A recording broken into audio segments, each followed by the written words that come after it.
नमस्कार सभी साथियों को। साथियों, कहानियाँ हमारे जीवन में बहुत प्रेरणादायक साबित होती है, हमें आगे बढ़ने के लिए प्रेरित करती है।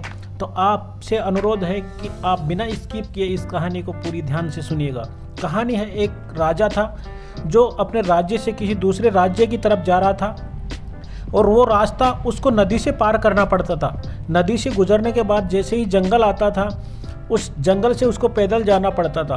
जैसे ही गांव वाले राजा को नाव के अंदर बैठाने के लिए आए, तब एक बुजुर्ग ने राजा को बोला कि महाराज, जब आप जंगल में उतरिएगा तब एक 2 फीट का आदमी मिलेगा आपको, तो आपसे अनुरोध है कि आप उसको बिना मारे आगे मत बढ़ना। वो आपको चैलेंज करेगा लड़ने के लिए, मगर आप उसको उसी टाइम मार देना।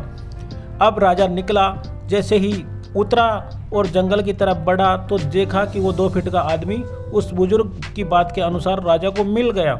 जैसे ही मिला तो उस 2 फीट के आदमी ने राजा को चैलेंज किया कि राजन, आप जंगल से तब ही आगे जा सकते हैं, पहले मुझसे लड़ना होगा। तब राजा ने सोचा कि उसकी बात मान ली और जैसे ही लड़ रहा, तब राजा ने सोचा इस 2 फीट के आदमी को मार के मुझे क्या मिलेगा, इसमें मेरी क्या महानता होगी। राजा ने बिना सोचे उसको छोड़ दिया। अब जैसे ही राजा आगे गुजरे, आगे निकले थोड़ा सा, और 1 दिन 2 दिन के टाइम के बाद में फिर वही आदमी राजा के सामने मिला, मगर अब वो 4 फीट का हो चुका था।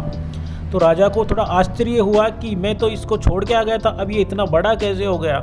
मगर फिर राजा ने उससे लड़ाई के बजाय सोचा कि थोड़ी देर युद्ध करके उसे छोड़ दिया। फिर उसको सोचा कि इसके मारने में मेरी क्या महानता होगी। राजा ने फिर दया दिखाते हुए इस आदमी को वापस छोड़ दिया।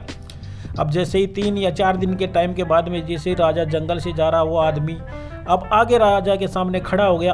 अब की टाइम वो 6 फीट का हो चुका था। तो राजा बड़ा आश्चर्यचकित हो गया और सोचा कि मैं इसे डेली छोड़ता हूँ, फिर डेली 2 फीट का बढ़ जाता है। अब राजा को चैलेंज किया। अब राजा पे वो आदमी हैवी हो गया। तब फिर भी राजा ने कोशिश करके उसको हरा दिया, मगर इसके अंदर राजा को एक हाथ तोड़ाना पड़ा। जो उसकी ताकत जो थी, उस 6 फीट के आदमी ने उस राजा के हाथ को फ्रैक्चर कर दिया। लेकिन राजा ने सोचा कि अब इससे मार ही देता हूँ। तो उस टाइम राजा ने उसको जड़ से ही, जिंदगी से ही ख़त्म कर दिया। उस टाइम उसको मार दिया।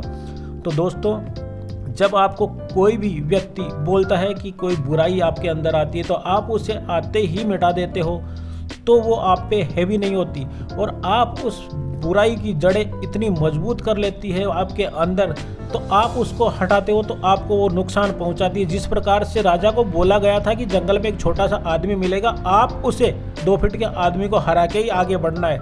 मगर राजा ने किसी की बात मानी नहीं और इस 2 फीट के आदमी को हराए बिना सोचा कि इसमें मारने में क्या महानता है और आगे बढ़ता रहा। वही समस्या राजा के लिए काफ़ी बड़ी होती रही। दोस्तों, ये समस्या आपके साथ भी होती है। आप में अगर कोई बुराई, आप में कोई गलत संगतियां आ रही है, तो आप टाइम रहते हुए आप सुधार कर लीजिएगा, नहीं तो वो संगतियां आप में इतनी हैवी हो जाएगी कि आप उनको छोड़ पाना बहुत मुश्किल हो जाएगा।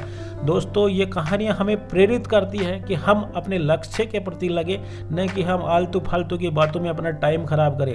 दोस्तों, मैं आपका भाई, आपका साथी, और मेरा चैनल है एस कुमार मोटिवेशन वीडियोज़ में हर बार लेके आता हूँ आपके लिए ऐसे ही कंटेंट। तो प्लीज़ लाइक कीजिए, शेयर कीजिए, सब्सक्राइब कीजिए मेरे चैनल को। और कैसी लगी मेरी ये प्रेरणादायक कहानी, अगर अच्छी लगी तो कमेंट में बताइए मुझे। और आप भी अपना जो लक्ष्य बना रखे हैं उसके अंदर आप पूरे और खरे उतरने की कोशिश करिए। और जो बुराइयां को आप में दिखे, नज़र आए, आप उनसे तुरंत उनको इग्नोर कीजिए, उनसे दूर जाइए और उसे छोड़ने का प्रयास कीजिए। बस मैं आगे भी लेके आऊँगा आपके लिए कुछ ऐसे ही कंटेंट। तब तक के लिए जय हिंद, जय भारत, वंदे मातरम।